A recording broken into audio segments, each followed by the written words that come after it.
While I was in the auction room, seeing that opportunity, it took me maybe like 20 minutes or half an hour to actually do anything.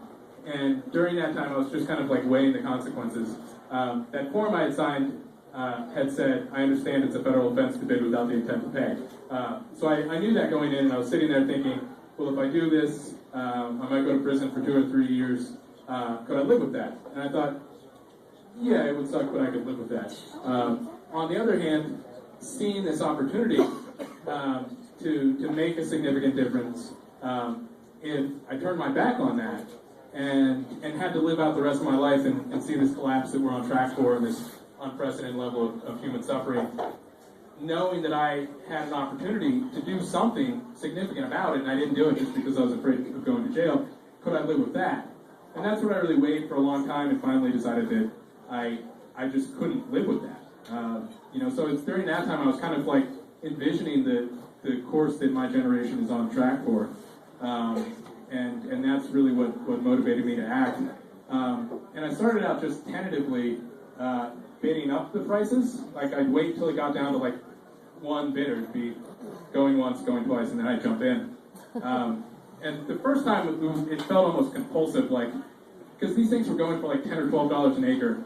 And so it was like $12, $13 an acre, going once, going twice, and I was just like, that's not enough. And then, kind of raised my hand, and then it was kind of like playing poker to read where the other guy was at, so that I could get out before he won, or before I actually won the parcels. And I did that for a while, and that was really, really intense. And at the same time, I was still struggling with this like mental choice of like I could be winning more. I could actually be winning these parcels rather than just driving up the cost.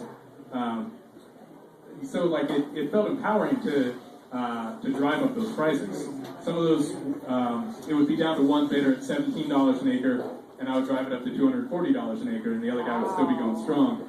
But those are for parcels of like 2,000 acres.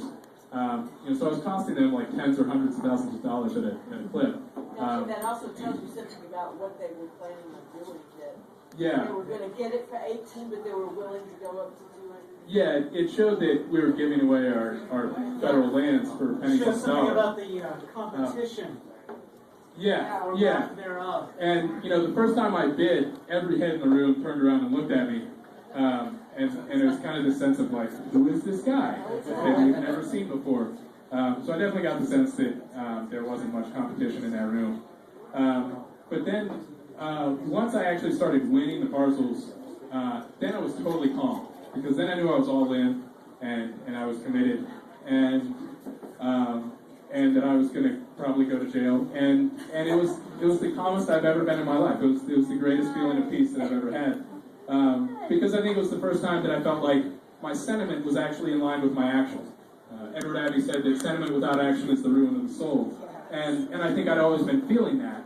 And then once I was totally all in and actually acting to the scale of what I knew the crisis to be, it kind of healed that ruin of the soul that I've been experiencing, and then felt really good. And really I felt that continue to grow ever since, as I've continued to be an activist and have continued to kind of assert my power to influence my country.